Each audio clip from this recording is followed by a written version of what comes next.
Yes, so we've come to an end of this exercise.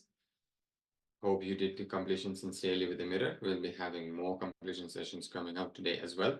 So now we'll be moving into the power manifestation session to make sure that all the completion process that we have manifested, the powerful cognition that we manifested, are becoming part of us and manifest as powers. Because the Supreme Pontiff of Hinduism shares only that when we start manifesting powers, then only the whole cycle of completion is actually complete.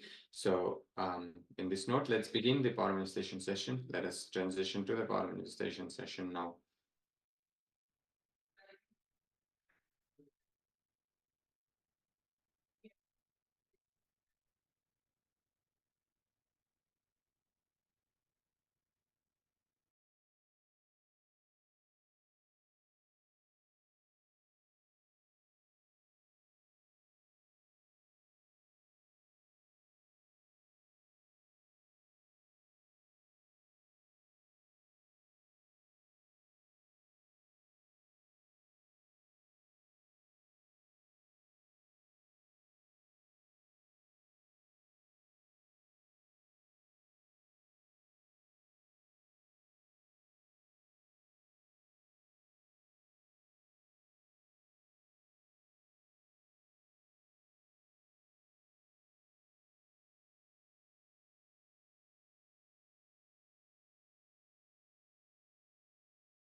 Om Nithyananda Paramashivoham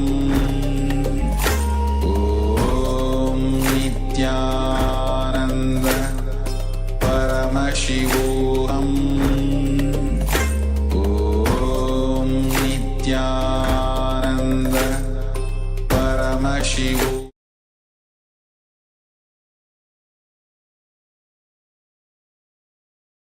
Yes, so we'll be entering into power manifestation. We'll be manifesting one of the Shaktis, and in particular, the temperature will be changing the temperature.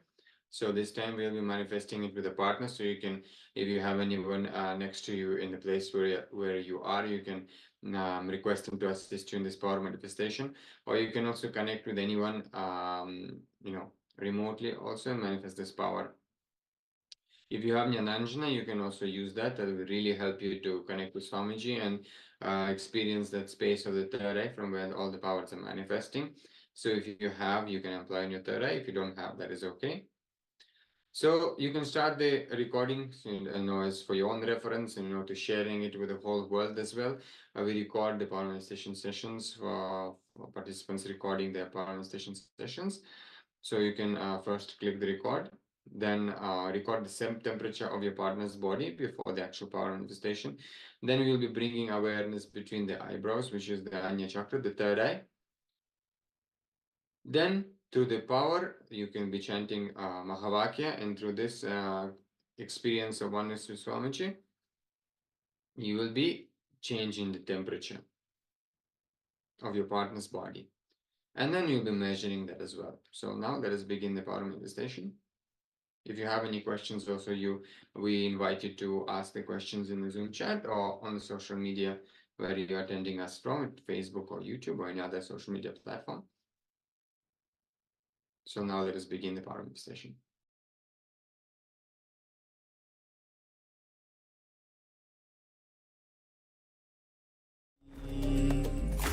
Om Nithyananda Paramashivoham Om Nithyananda Paramashivoham Om Nithyananda Paramashivoham Om Nithyananda Paramashivoham